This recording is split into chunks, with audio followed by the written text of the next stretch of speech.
Hola, ¿qué tal? Buenos días, chicos y chicas, a otro nuevo tema del curso de Ecología y Medio Ambiente. Bien, en esta ocasión analizaremos un poco del contexto de la contaminación medioambiental que está sufriendo nuestro planeta y del cual el protagonista número uno seguimos siendo nosotros y aún no hemos captado las tantas señales y alertas y alarmas que hemos recibido por parte de la naturaleza. Una de las cosas que tenemos que saber es que la naturaleza tiene la capacidad de autorregularse. Y si nosotros no nos autorregulamos también y no mantenemos ese equilibrio tan perfecto, pues las consecuencias son graves. La atmósfera es una capa gaseosa de aproximadamente 10 kilómetros de espesor y rodea prácticamente a la litosfera y a la hidrosfera. Están compuestas de gases y de partículas sólidas y líquidas en suspensión atraídas por la gravedad terrestre. Dentro de las mismas capas de, de la atmósfera, pues existen diferencias de temperaturas, es decir, hay un control térmico por cada capa. Y bueno, es en esta capa en donde se producen todos los fenómenos climáticos y meteorológicos que afectan al planeta. Además, ahí la, se va a regular ahí la energía, así como la entrada y salida de ella de la Tierra, y será el principal medio de transferencia de calor. Para esto, no hay que perder de vista que pues nuestra principal fuente de energía es el Sol. Y bueno, tampoco olvidemos que también tenemos una capa de oxígeno y que es el ozono, ¿no? Una capa de que pues prácticamente es oxígeno y que ayuda a protegernos de los rayos ultravioleta y a protegernos directamente de esos rayos y evitar pues que nos quemen y que se produzcan enfermedades graves como los melanomas y el cáncer. En 1850 pues existe un evento crucial eh, para todos los humanos, ¿no? Se cambia el contexto, la historia evolutiva de los procesos sociales, ¿no? Más que nada, y se centra principalmente en la revolución industrial, allá en el siglo XIX, en el cual si las personas que formaban las sociedades se dedicaban principalmente a la agricultura, y vivían en zonas rurales, en este momento de la historia las personas empiezan a migrar a las ciudades, es decir, inicia la expansión de las grandes zonas urbanas y con ello de la industria. Y añadiendo a ello también se expanden al igual el número de enfermedades, el número de muertes y riesgos, ¿no? en estas zonas de trabajo. Entonces también crece la industria química.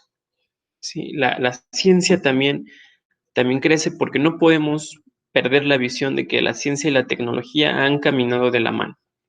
Sería imposible poder entender que la ciencia avanzó primero y la tecnología después, porque van a la par. No hubiera sido posible analizar las células y saber las funciones que tienen los organelos de la célula sin poder haber creado un microscopio, ¿no? Con esa potencia como la que tienen los microscopios electrónicos. Y bueno, pero una de las ramas que crece y se expande como no tienen idea, pues es la industria química, ¿no? La ciencia de la química. Y bueno, y principalmente la industrial, ¿no? Y con ello, pues la parte de la química orgánica. Y al mencionar química orgánica, pues prácticamente hago alusión a los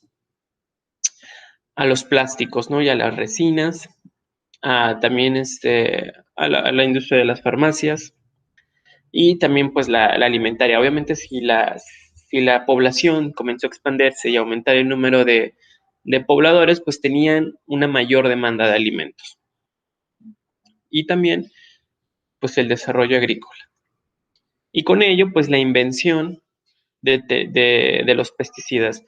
Como tenían que expandir ahora, en lugar de ocupar pequeñas parcelas para sembrar a los alimentos, y los principales como el maíz, el trigo, los cereales, etcétera, ahora necesitaban grandes hectáreas, grandes espacios para poder alimentar a toda una ciudad, ¿sí? Porque si no, pues la demanda no iba a cubrir esa, esos requerimientos, entonces pues se iba a venir abajo, ¿no? Entonces también nacen estas prácticas agrícolas y estas prácticas agrícolas están acompañadas también con la implementación de sustancias químicas y son los pesticidas y el famoso DDT, que durante mucho tiempo fueron regados por todos los campos agrícolas, este tipo de sustancias, y que en algún momento se percataron, y más bien ese momento es hasta mediados del siglo pasado en el que Rachel Carson, después de la Segunda Guerra Mundial, publica la famosa Primavera Silenciosa, en el que se trata de hacer un llamado a la población en general, al mundo, para poder alertar del uso desmedido de estas sustancias, de los plaguicidas. Y se empieza a hacer este contexto de análisis en el que el humano, salud y ecosistemas pues son uno solo, ¿no? Recordemos que el humano no es el centro del universo, sino que también pertenece al ciclo de, de materia en el que pues prácticamente en algún momento de ese proceso todo pasa a formar parte de ese equilibrio, ¿no? Y al referirme que pasa a formar parte es cuando ustedes, por ejemplo, yo siempre les pregunto en clase a los estudiantes si creen que realmente se deshacen de su basura. Ustedes todas las mañanas salen de sus casas y tiran su basura, ¿no? Y pasa un camión recolector y se la lleva. Entonces la reflexión es, ¿realmente ustedes están deshaciendo de su basura? ¿Realmente ya no tienen basura en su casa? Y bueno, siempre me responden, pues realmente, profesor, pues la casa, ¿a qué casa se refiere, no? ¿A mi casa de donde yo vivo o a mi casa común que es el planeta Tierra? Y realmente, pues muchos me comentan que realmente ellos no creen que se deshacen de esa basura.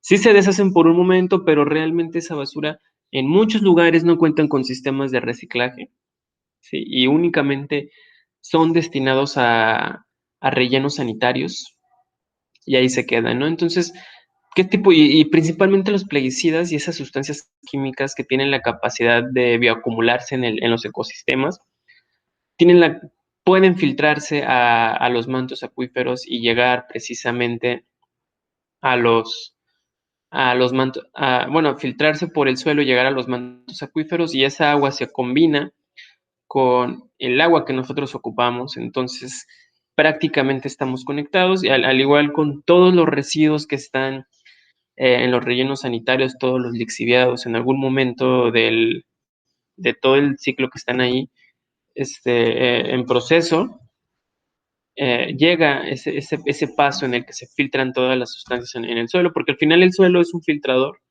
Si ustedes saben que hasta que llega pues a la roca madre, pero muchas veces pues no hay roca, la roca madre no es la que va a detener el flujo de los líquidos, sino que pues simplemente se rodea y pues se erosiona, ¿no? Se va a ir erosionando. Entonces, en algún momento nos vamos a encontrar con nuestra basura.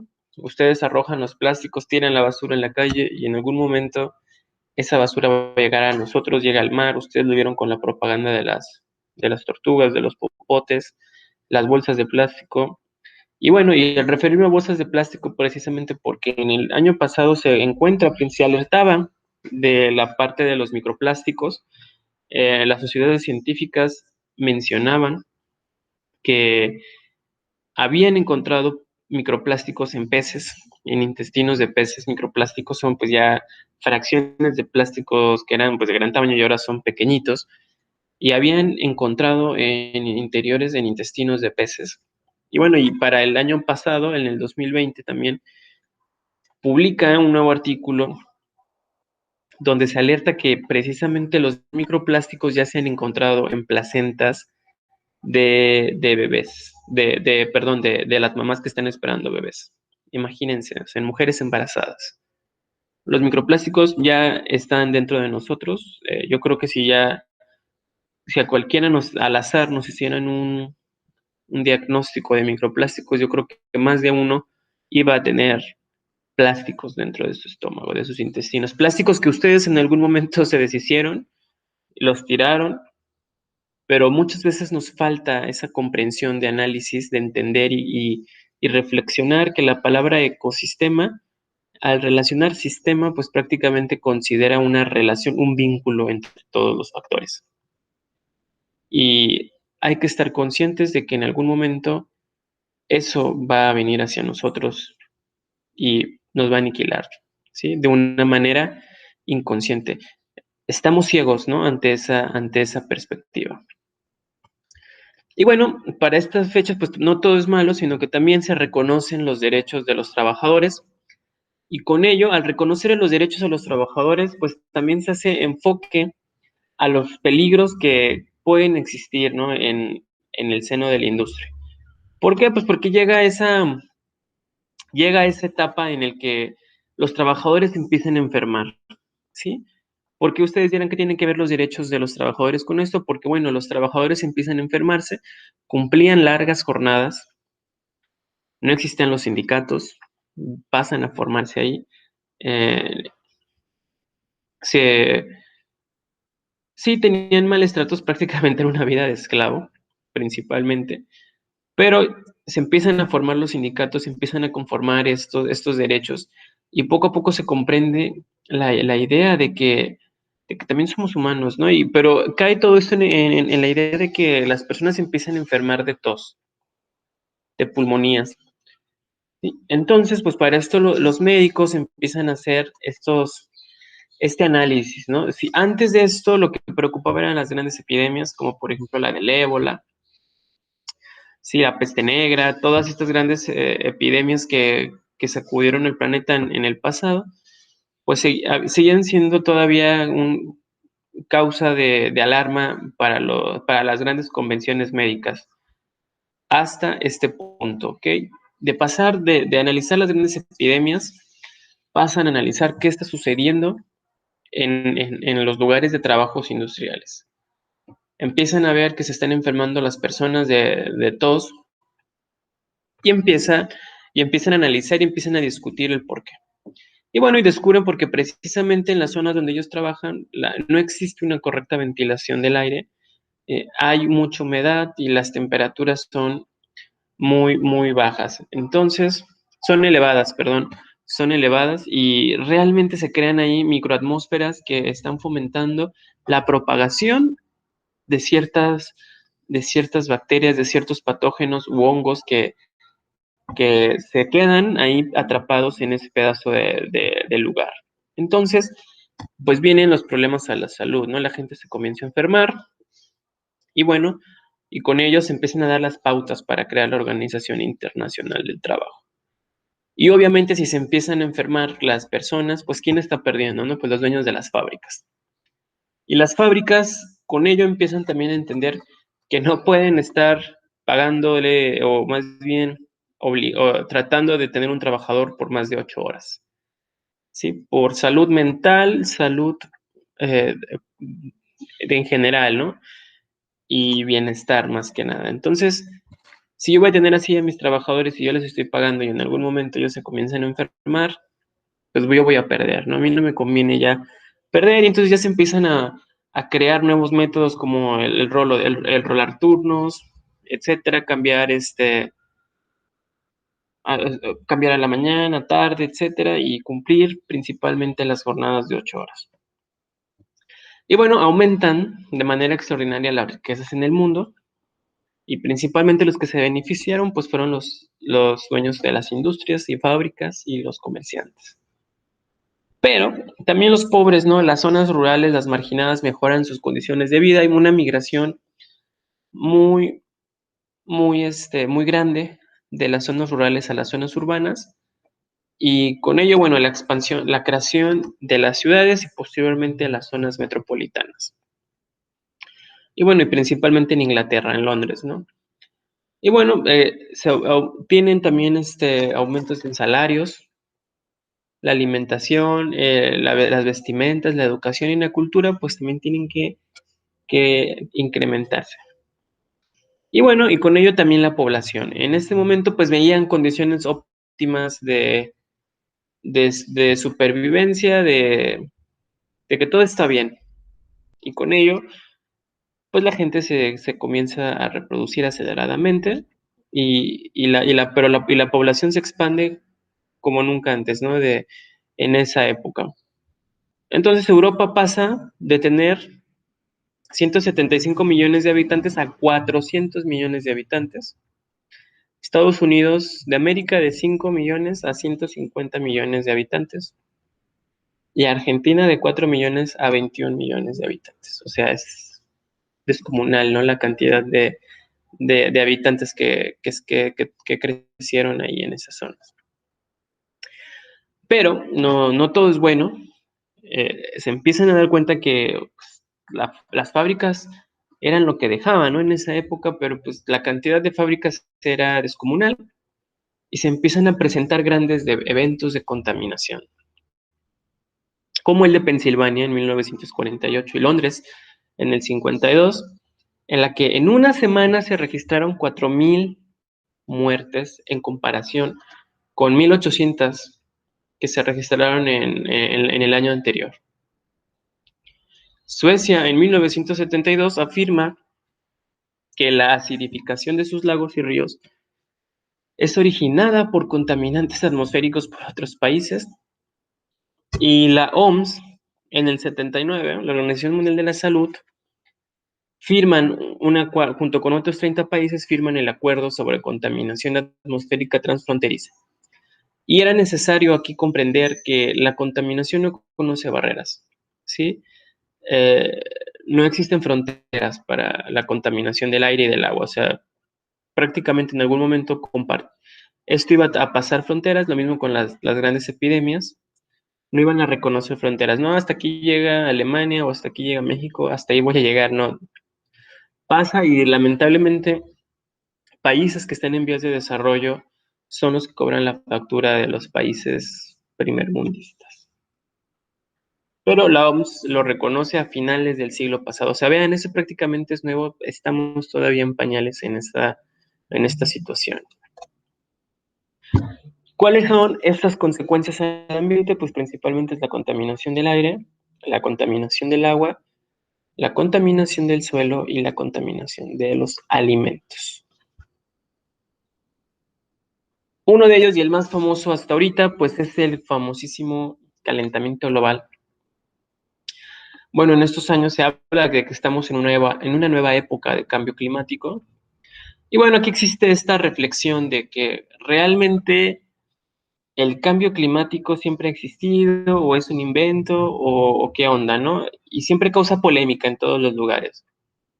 Y bueno, primero hay que entender que el cambio climático siempre se ha dado de manera natural durante toda la escala, toda la historia de la Tierra, ¿no? Desde que se formó. Siempre ha estado sujeto a un cambio climático. ¿Por qué? Porque recordemos que la naturaleza tiene la capacidad de autorregenerarse. Y muchos de los efectos naturales, pues sí, traen causas, traen consecuencias, pero para nosotros los humanos, ¿no? Las demás especies pues, prácticamente ya se han adaptado y sin embargo el humano sigue ahí todavía batallando, ¿no? En estas condiciones. Y bueno, también, obviamente que en las demás especies, en muchas especies, pues no existe el sentimentalismo a diferencia de nosotros, ¿no?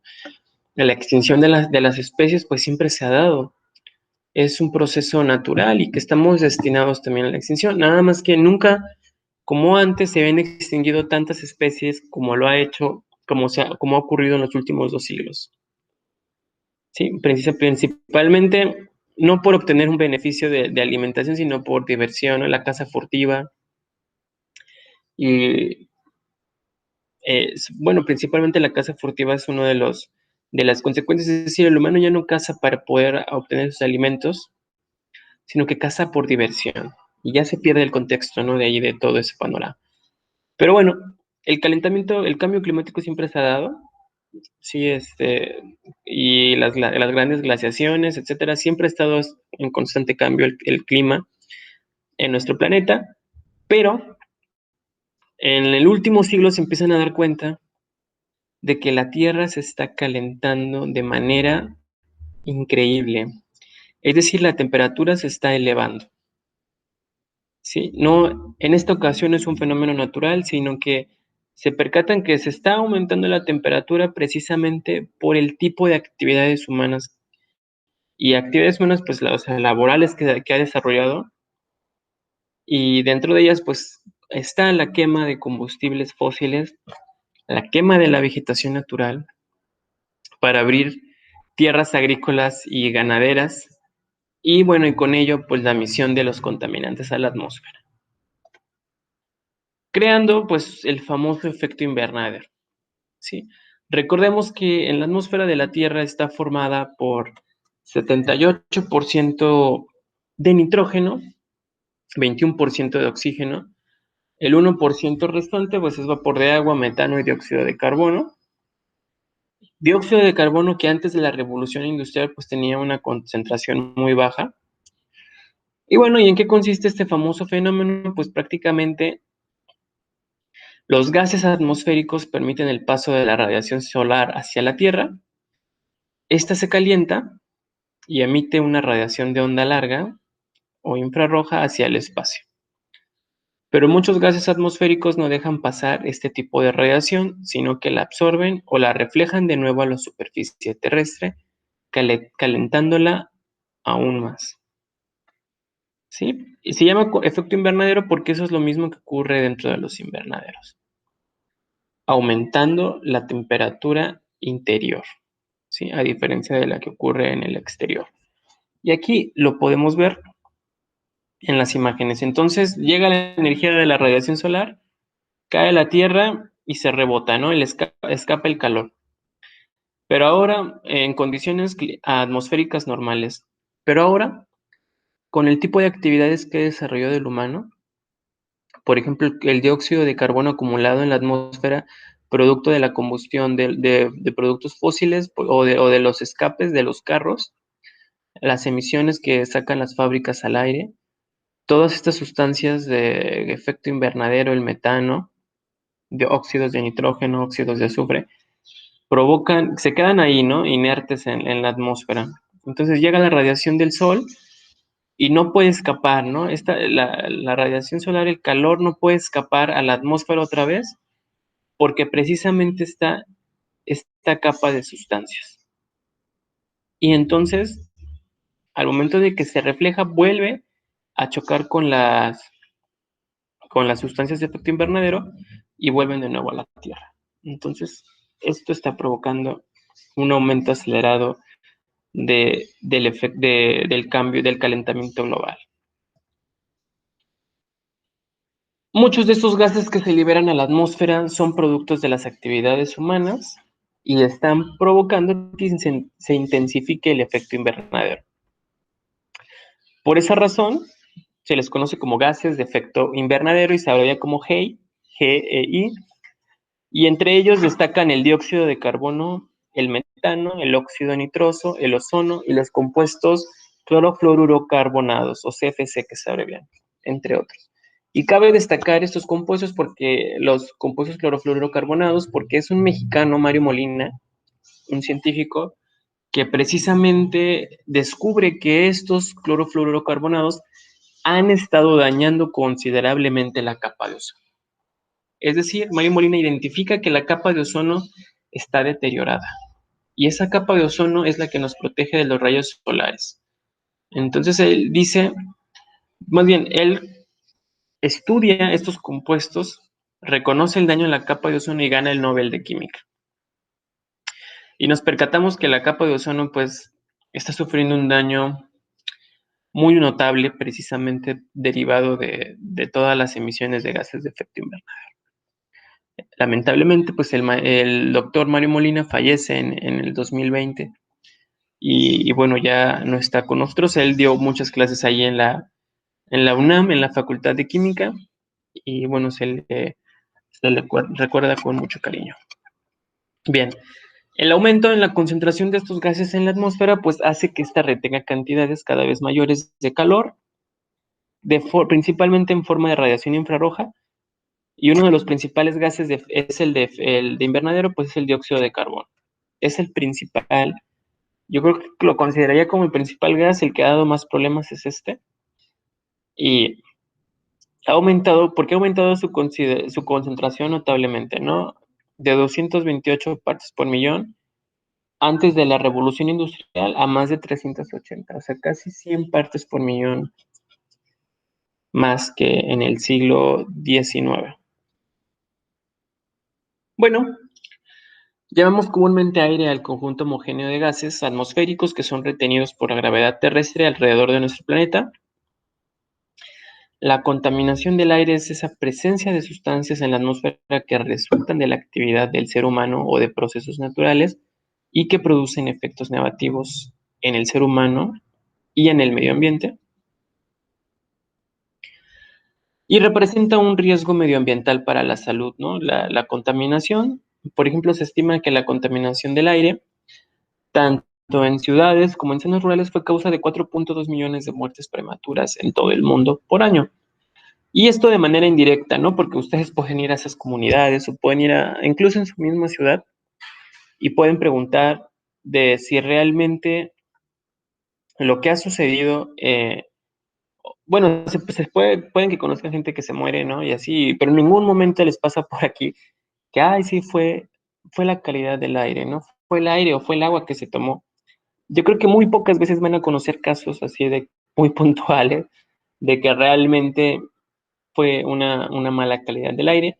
¿Por qué? Porque principalmente las alertas o las señales de los efectos sobre la salud humana pues son un poco indirectas, ¿no? Y muchas veces la confundimos con otras enfermedades. ¿Y a qué me refiero con esto? Pues principalmente viene la irritación de la garganta, la tos, cefalea, dolor dolor en el pecho, ¿no? La dificultad para respirar, disnea, etcétera, que muchas veces se van agravando con el tiempo. Es decir, depende de la exposición, si es crónica o aguda, etcétera. Pero muy pocas veces en los diagnósticos van a encontrar muerte por contaminación aérea.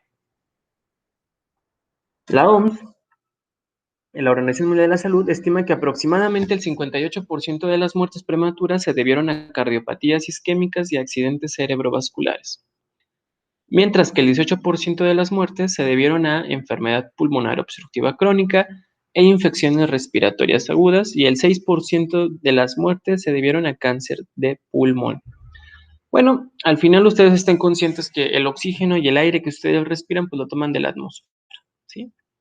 No cargamos con un tanque de oxígeno a todos lados, sino que el aire que tomamos, nosotros mismos lo filtramos. Y junto con ello también las sustancias tóxicas. La OMS determina también que la contaminación del aire exterior es carcinógena para el ser humano y tiene una relación, es lo que yo comentaba hace un momento, con la creciente incidencia de cáncer y principalmente el de pulmón. Unos 4.3 millones de defunciones prematuras ocurridas eran atribuibles a la contaminación del aire en los hogares. Entonces es muy importante tomar en cuenta el enfoque de que precisamente nuestra salud depende del entorno en el que vivimos. Y yo sé que ustedes han visto películas de ciencia ficción y en algún momento ustedes se habrán percatado qué pasará el día en el que, sí, por ejemplo, nos ofrecen potabilizar el agua, ¿no? Para que nosotros la podamos usar, pero ¿qué va a pasar en el día en el que nosotros tengamos que pagar por respirar un aire limpio? Entonces, ¿cuáles son estas fuentes de contaminación del aire? Pues principalmente tenemos al material particulado, o PM, que se abrevia en inglés, y Tenemos al de 10 micras y al de 2.5 micras, que pues prácticamente es el diámetro que miden esas partículas, y el carbono negro.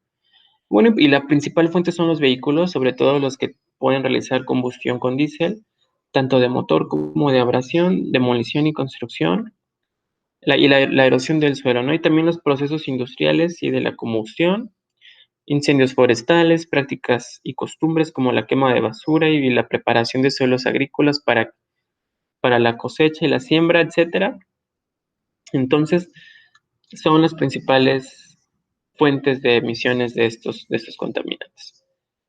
También tenemos los óxidos de azufre, que son centrales térmicas, diferentes procesos de combustión, como también pueden ser los vehículos, procesos industriales, los óxidos de nitrógeno, eh, que pues, vienen de centrales térmicas, también procesos de combustión, procesos industriales, vehículos, estufas y las cocinas de gas.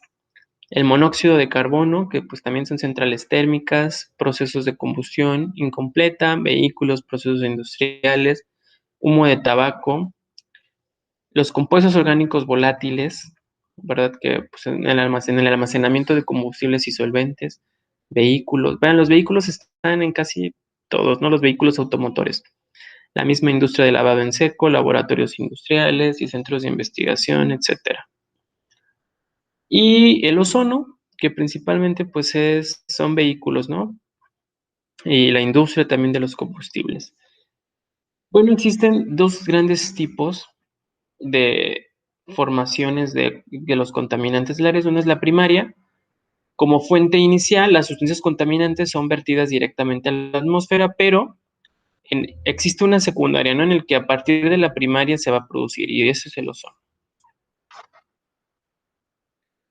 ¿Cuáles son los daños y costos de la contaminación atmosférica? Pues principalmente es a la salud de la población en afectaciones respiratorias y cardíacas. Ojo, esto no lo sabíamos.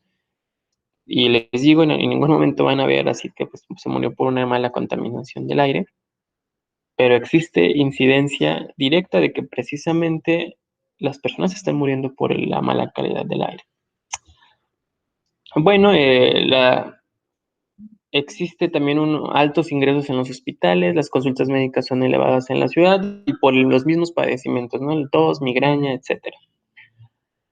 Y bueno, hay bajas laborales y existen muchos días perdidos en el caso de los trabajadores. Se están perdiendo las industrias. Además de que están contaminando, también están perdiendo gente. Bueno, eso es en la cuestión de la salud de la población. En los ecosistemas, las afecciones a masas forestales, ríos, lagos y suelos, la pérdida de biodiversidad, la extinción de las especies de hábitats y ecosistemas se está agravando, ¿no? Como nunca antes habíamos visto una degradación de este tipo. Y junto con ello, pues si se están aniquilando los ecosistemas, pues como su nombre lo dice, un ecosistema, son sistemas que mantienen una relación directa con todos los factores que lo desarrollan, pues obviamente están alterando el ciclo de todo lo que con ello lo conforma, ¿no? Los ciclos de los nutrientes, o los ciclos los ciclos biogeoquímicos, y con ello pues la industria no, el ciclo, por ejemplo, del agua, el del carbono, el del nitrógeno, que pues al ya no tener esos escalones en el ecosistema, pues prácticamente se descontrola, ¿no? Y vienen muchos problemas. Por otra parte, en la agricultura, pues son daños visibles en las cosechas. Las manchas de ozono son muy visibles en ciertas especies que son bioindicadoras, como el fresno.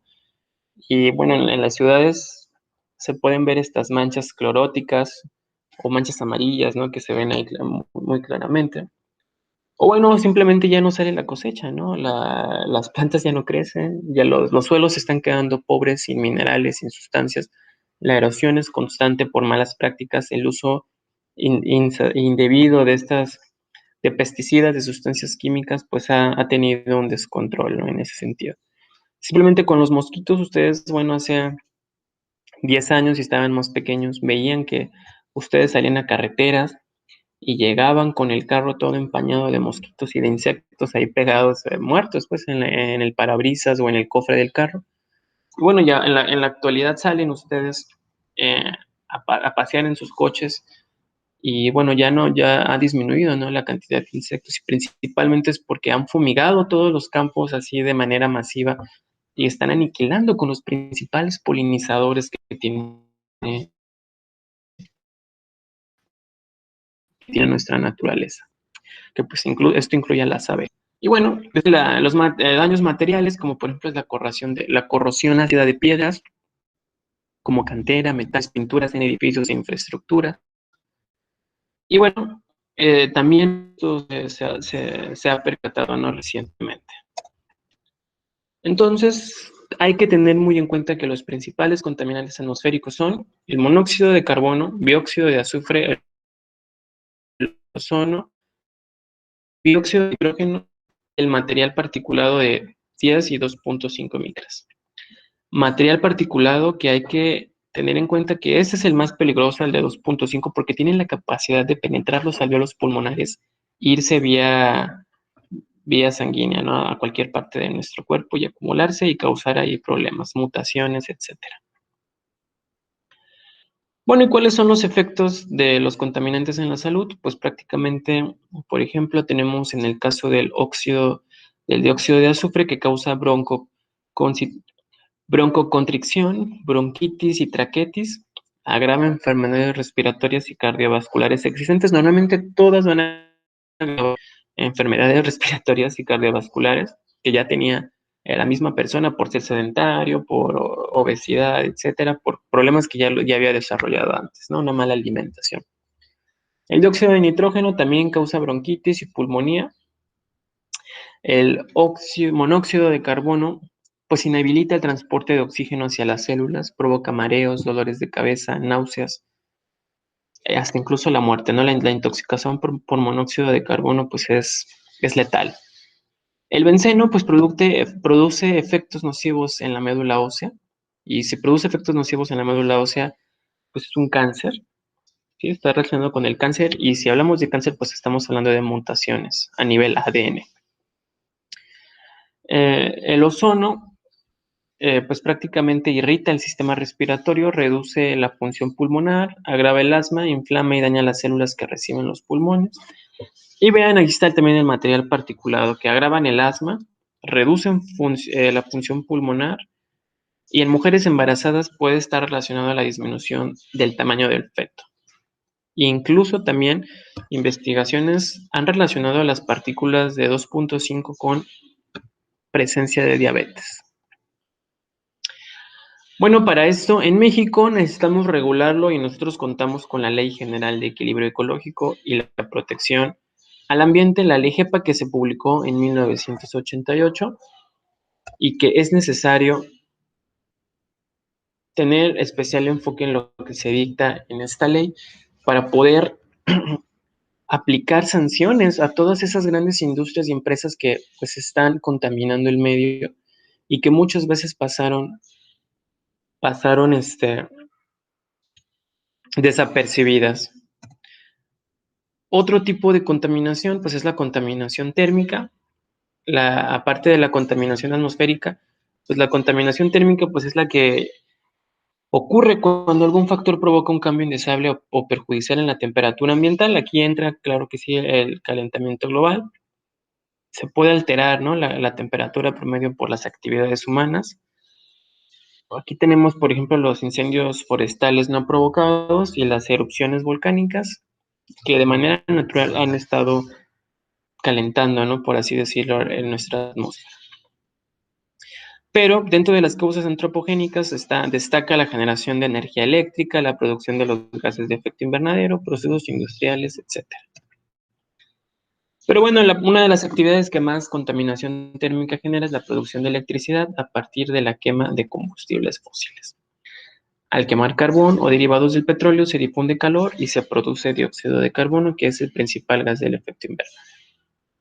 Bueno, hay otro evento que se conoce como la lluvia ácida, en el cual pues todas las empresas, centrales energéticas y fábricas pues emiten, incluso también los vehículos, emiten gases como por ejemplo el dióxido de carbono, el ácido nítrico, óxidos de azufre, etcétera, se los lleva el viento y se acumulan ahí en las nubes, ¿no? Como son partículas, se quedan ahí atoradas hasta que se forman las grandes nubes y empieza a llover, ¿no? Y todas estas sustancias están disueltas ahí en el agua de lluvia o nieve, en el caso de los países nórdicos, y va a caer, ¿no? Estas mismas sustancias que se creían tal vez eliminadas, les digo, todo forma parte del ecosistema y en algún momento se vuelve a repetir, pues vuelven a caer principalmente a lagos y se acidifican los lagos. Y luego, ¿dónde ocupan el agua para regar los cultivos? Pues principalmente de estos lagos. Y ahí la contaminación regresa a nosotros y aquí estamos nosotros que vamos a consumir estos alimentos. Otro gran problema pues es la contaminación del agua, que este es un ejemplo, cuando se contaminan los lagos. Es un problema local, regional y mundial. Aquí en México tenemos un grave problema con la contaminación del río Lerma-Santiago, que pues prácticamente es un problema interestatal, en el que el río pues recorre muchos estados y los estados se avientan la bolita de que quién es el responsable de contaminar el río, cuando realmente deberían de proponer estrategias de colaboración en conjunto, ¿no? Porque es un problema entre estados, porque si el río nace desde el Estado de México y desemboca ahí en Nayarit, pero pasa por 4 estados, entonces es necesario que se tomen prácticas interestatales, que recordemos que no reconocen fronteras y no sirve de nada que pues, se esté contaminando el Estado de México, se limpie en Jalisco y se vuelva a contaminar después. Entonces, se necesita regular de manera planeada y conjunta, ¿no? Este tipo de problemas. Bueno, el agua que se contamina sufre muchos cambios, ¿no? En su composición, lo que lo vuelve inadecuada para que nosotros la podamos beber, regar o limpiar, etcétera. La idea de que el mar y los lagos son grandes basureros y de que los ríos constituyen un medio rápido y barato para deshacerse de toda clase de desperdicios, pues ha ocasionado la contaminación universal de las aguas. También dentro del agua, pues se esparcen agentes patógenos como bacterias, virus, protozoarios, helmintos, ¿no? Que provienen del drenaje doméstico y de los desechos animales. Si no hay un correcto drenaje, pues esto se combina y pues se está contaminando o se filtra a los suelos y llegan a los mantos acuíferos. Y bueno, principalmente las sustancias químicas inorgánicas hidrosolubles, es decir, por ejemplo, metales pesados como el mercurio y el plomo, los cuales en niveles altos pueden volver al agua no potable, incluso cancerígena, ¿no? Para el hombre. Tenemos también el uso indiscriminado de productos químicos hidrosolubles y no hidrosolubles, los pesticidas, el plaguicidas, como el DDT, el glifosato, que ha estado muy de moda en el gobierno de Andrés Manuel López Obrador y su relación con grandes empresas internacionales, los derrames de petróleo. Y bueno, están relacionados con trastornos renales, defectos congénitos y diversos tipos de cáncer, incluso en animales de laboratorio. Sustancias radioactivas, sustancias calientes, ¿no? Que pues muchas empresas e industrias vierten a ríos o a lagos por fácil, o simplemente lo vierten a tarjas, ¿no? Que van a parar pues al drenaje. No tienen una correcta eliminación de sus residuos. Y también nosotros, ¿no? Desde nuestras casas, el uso de detergentes, las hospitales, industrias, etcétera, pues llegan directamente a ríos, lagos y mares en grandes cantidades y causan la muerte de numerosos organismos acuáticos y también imposibilitando el uso doméstico del agua. Y bueno, y las bolsas, y los popotes, etcétera, que ustedes lo han visto, ¿no? Y que ya ha avanzado México en materia ambiental, precisamente en ya no permitir el uso de bolsas, ¿no? Que pues duran 5 minutos en sus manos, pero 50 o más 100 años en el planeta. También tenemos a los fertilizantes, que pues bueno, ya es como los pesticidas que ya habíamos hablado, pues el uso indiscriminado de estas sustancias pues ha hecho que se bioacumulen en el suelo, causando la extinción de muchos animales, principalmente de polinizadores. Y bueno, lo del petróleo y sus derivados, ¿no? Que ya lo habíamos hablado. Y bueno, no hay que perder esta visión de que realmente nuestra salud y bienestar depende del medio ambiente, la contaminación del aire, el agua, el saneamiento, la higiene, los agentes químicos y biológicos, la radiación, el ruido ambiental, los riesgos laborales, las prácticas agrícolas, los entornos urbanizados y el cambio climático, pues influye, ¿no?, en nuestra salud directamente. Estamos expuestos a factores de riesgo en el hogar, en el lugar de trabajo y la comunidad, siempre, ¿no? Aunque digamos que esto, pues, no nos incumbe, realmente tarde o temprano veremos, ¿no?, las consecuencias de todo ello y de ignorar todo lo que está pasando. Bien, chicos, pues agradezco mucho su atención prestada. Espero que hayan disfrutado de la presentación y bueno, nos vemos la próxima. Muchas gracias.